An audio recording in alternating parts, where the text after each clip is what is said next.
জয় যিশু। প্রিয় ভাই বোন, আজ আমি জীবন্ত ঈশ্বরের জীবন্ত বাক্য মাথায় নিয়ে তোমাদের কাছে আসতে পেরেছি কেবল পিতা পুত্র পবিত্র আত্মার করুণা কৃপা দয়া আশীর্বাদের সাহায্যে। তাই পিতা পুত্র পবিত্র আত্মাকে জানাই অসংখ্য অসংখ্য ধন্যবাদ, প্রশংসা ও গৌরবাদ তোমাদেরকে জানাই। জয় যিশু। আজ আমি বাক্য বলবো মথি 8 অধ্যায় 4 অধ্যায় 1 থেকে 10 পদে। যিশুর রণকৌশল। যিশু তার বাক্যের শক্তিতে শয়তানকে দ্বন্দ্ব যুদ্ধে পরাজিত করেছিলেন। প্রিয় ভাই বোন, তোমরাও শয়তানকে যিশুর বাক্যের দ্বারায় তোমরাও শয়তানকে পরাজিত করবে, সেটাই ঈশ্বর আদেশ দিয়েছে। শয়তানকে বিতাড়নের জন্য যিশুর বাক্যই ছিল মারাত্মক অস্ত্র। যিশুর বাক্য ছাড়া শয়তান পালাবে না, বা যিশুর রক্ত, পবিত্র আত্মা এসব ছাড়া শয়তান কোনো মতেই পালাবে না। এদের দোহাই দিয়ে জোর দিয়ে প্রার্থনা করো, তাহলে তোমাদের প্রত্যেকটা পরিস্থিতি থেকে শয়তান বের হয়ে যাওয়া পথ খুঁজে পাবে না। তাই শত্রুর বিরুদ্ধে সংগ্রাম মতো শক্তিমান বীরের মতো যিশু তার মুখ নিশ্চিত বাক্যের দ্বারা শয়তানের সঙ্গে দ্বন্দ্বযুদ্ধে অবতীর্ণ হলেন। তার মুখের বাক্য ছিল শক্তিশালী ভয়ঙ্কর অস্ত্রের মতো, শয়তানকে আঘাত দিয়ে বিতাড়িত করেছিল। তাই প্রিয় ভাই বোন, তোমরাও সেই রকম যিশুকে যে শক্তি দিয়েছেন ঈশ্বর, সেই শক্তি তোমাদেরকেও দিয়েছে, একই অধিকার করেছে। প্রিয় ভাই বোন, তাই তোমরা শয়তানকে প্রতিহত করো। যিশুর যে বাক্য, এই বাক্যের দ্বারাই, যিশুর বাক্যের দ্বারাই শয়তানকে তোমরা প্রতিহত করবে। আর তোমাদের সংসার ক্ষেত্রে, কর্মক্ষেত্রে, তোমাদের প্রত্যেক ক্ষেত্র বা পরিস্থিতিতে থেকে এই শয়তানকে তাড়াবার জন্য তোমাদের অবশ্যই তার বাক্য নিয়ে কালচার করতে হবে। ঈশ্বরের বাক্য, পবিত্র বাক্য পড়তে হবে, মন দিয়ে শুনতে হবে, ধ্যান করতে হবে, এবং বিশ্বাসও করতে হবে। আর সেই বিশ্বাসের দ্বারাই তোমাদের শয়তানকে, বাক্যের দ্বারাই শয়তানকে পরাজিত করবে। তোমরা বিজয় লাভ করবে। যিশুর সেবাব্রত শুরুতে যিশু এবং শয়তানের মধ্যে এক প্রবল দ্বন্দ্ব দেখা দিয়েছিল। প্রিয় ভাই বোন, তোমরাও যখন সত্যের পথে আসবে, আর তোমরা যখন ঈশ্বরের চরণতলে আসবে, ঈশ্বরের বাক্য শ্রবণ করতে, প্রার্থনা উপাসনা গৃহ মণ্ডলীতে যখন তোমরাও যাবে, শয়তান তোমাদের প্রত্যেক পদে পদে বাধা দেবে। হয়তো কোনো মানুষের মধ্য দিয়ে তোমাদের নানান রকম কটু কথা বলবে, হয়তো কোনো মানুষ তোমাকে অনেক কিছু অত্যাচার করবে, এই রকম বাধা দেবে শয়তান। কিন্তু তোমাদের বাধা শুনলে হবে না, বিশ্বাসে স্থির রেখে তোমরা এগিয়ে যেতে হবে। আর জানতে হবে, বুঝতে হবে, শয়তান প্রতারণা করছে তোমাদের মধ্যে, ঈশ্বর পথ থেকে সে বঞ্চিত করতে চায় তোমাদের। তোমরা যদি এইগুলো না জানো, তাহলে কোনো দিন শয়তানকে প্রতিহত করতে পারবে না।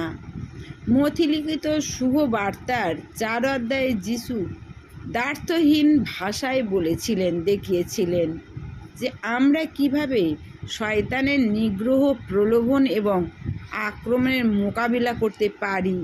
প্রিয় ভাই বোন, বাইবেল পড়বে সদা সর্বদাই। তাহলে বাইবেল পড়লে বাইবেলের মধ্যে ঈশ্বর দেখিয়ে দিয়েছেন, বা প্রভু যিশু দেখিয়ে দিয়েছেন যে তোমরা কিভাবে শয়তানকে পরাজিত করবে।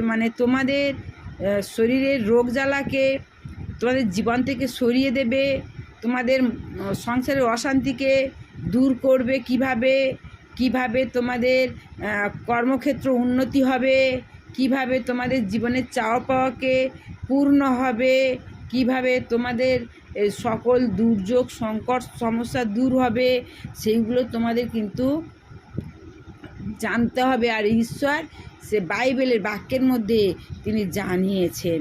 আর তোমরা যদি জানো ঠিক মতো, তবে তোমরা নিজেরা নিজে থেকে উদ্ধার করবে। ঈশ্বর এইটাই চায়। ঈশ্বর কিছু করে না বা শয়তান কিছু করে না।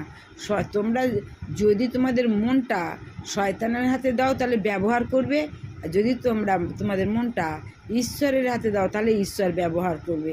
আর যদি তুমি কারোর হাতে না দাও তাহলে কেউ ব্যবহার করবে না। তাই তোমরা কার হাতে দেবে? ঈশ্বরের হাতে না শয়তানের হাতে? সেটা তোমরাই ঠিক করবে। জর্দন নদীতে জলদীক্ষা গ্রহণের পর আত্মা যিশুকে প্রান্তরে নিয়ে গেলেন।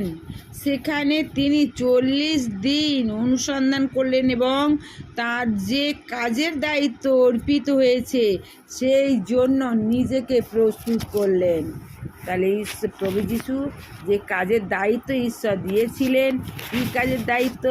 যে জগতের পাপী মানুষের পাপ থেকে মুক্ত করে স্বর্গে নিয়ে যাবার জন্য সেই দায়িত্ব দিয়েছে। সেই দায়িত্ব প্রিয় ভাই বোন শুধু প্রভু যিশুকে দেয়নি, ঈশ্বর প্রভু যিশুকে দিয়েছিল, কিন্তু প্রভু যিশু আবার তোমাদের আমাদের পৃথিবীর প্রত্যেকটা মানুষের দিয়েছে, যাতে এখনও গোঁড়া অযুদি অবিশ্বাসী দুষ্ট মানুষ আছে তাদের কাছে যেন পৌঁছে যাক ঈশ্বরের সুসমাচার প্রচার। তাই তোমাদের ব্যবহার করেছে, আর তাই তোমরা সেই রকম চলবে। এই প্রান্তরে থাকার সময় শয়তান যিশুর কাছে এলো, যিশুর সঙ্গে তার যুদ্ধ শুরু হলো। প্রিয় ভাই বোন, তোমাদেরও নানান রকম সমস্যা শয়তান যখন ঢুকবে, তোমাদের সংসারে অশান্তি, মনে অশান্তি, পাড়া প্রতিবেশী অশান্তি, আপনজনদের সঙ্গে অশান্তি, তাহলে তখন ভাববে তোমাদের পরিবারের মধ্যে শয়তান প্রবেশ করেছে। তাহলে তোমাদের সেই মুহূর্তে তোমাদের শয়তান ঈশ্বরের কাছে প্রার্থনা করা উচিত। তোমরা অবশ্যই প্রার্থনা করবে সঙ্গে সঙ্গেই। তাই প্রান্তরে থাকার সময় শয়তান যিশুর কাছে এলো, যিশুর সঙ্গে তার যুদ্ধ শুরু হলো। আর শয়তান যিশুর কাছে কোন মূর্তিতে এসেছিল তা আমরা জানি না। শয়তান যিশুর কাছে এসেছিল কোন মূর্তিতে তা আমরা জানি না। প্রিয় ভাই বোন, কী করে জানবে? শয়তানের তো আকার নেই, নিরাকার, আর ঈশ্বরও নিরাকার। ঈশ্বরকে যেমন বোঝা যায় অনুভব দিয়ে, শয়তানকেও তেমন বোঝা যাবে অনুভব দিয়ে। তাই শয়তান যিশুর কাছে কোন মূর্তিতে এসেছিল তা আমরা জানি না, কিন্তু যিশুর দিকে দৃষ্টিপাত করেই শয়তান তার স্বরূপ উপলব্ধি করতে পারল। সেখানে তার সামনে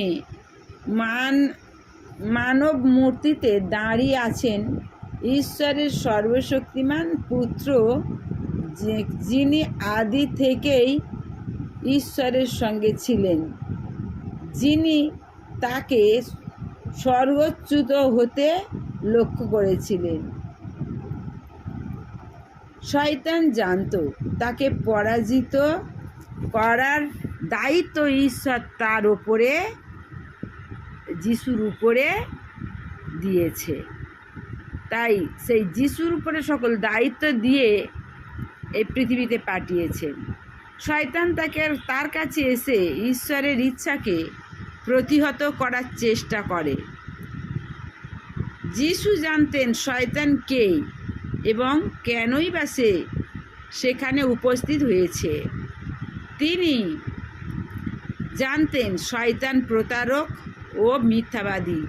সে তাকে ঈশ্বরের বিরুদ্ধে পাপে লিপ্ত হবার জন্য প্রলোভন দেখতে এসেছে। তাদের এই সাক্ষাৎ আকস্মিক নয়, কিন্তু আন্তরিক। সেখানে নিত হয়নি, কিন্তু প্রস্তুত হয়েছিলেন। তিনি জানতেন তিনি ঈশ্বর পুত্র। তিনি জানতেন ঈশ্বর তাকে আহ্বান করেছেন শয়তানকে পরাজিত করার জন্য। প্রিয় ভাই বোন, তোমাদেরও একই রকম জানতে হবে যে প্রভু যিশু ঈশ্বর পুত্র। তাই তোমাদের অবশ্যই এটা জানতে হবে। আর কি করতে হবে? তোমরা ঈশ্বরের শয়তানকে তার কাছ থেকে এসে ঈশ্বরের ইচ্ছাকে প্রতিহত করার চেষ্টা করবে। তোমরা শয়তান তোমাদেরকে সরিয়ে দেবে, কিন্তু তোমরা বুঝতে পেরেছো তো যে শয়তানকে তোমরা শয়তানের উপর কর্তৃত্ব করবে আর শয়তানকে দূর দূর করে তাড়াবে, কারণ ও সকল মিথ্যাবাদীর জনক ও ঈশ্বরের বিরুদ্ধে পাপে লিপ্ত হবার জন্য প্রলোভন দেখাতে এসেছে। তাদের এই সাক্ষাৎ আকস্মিক নয়। যিশু অতর্কিতে তার নিত হননি, তিনি প্রস্তুত হয়েছিলেন। তাই প্রিয় ভাই বোনেরা, তোমরাও প্রস্তুত হও। তিনি জানতেন তিনি ঈশ্বর পুত্র। তোমরাও তো জানো যে যিশু ঈশ্বর পুত্র। তিনি জানতেন ঈশ্বর তাকে আহ্বান করেছেন শয়তানকে পরাজিত করবার জন্য। তাহলে প্রিয় ভাই বোন,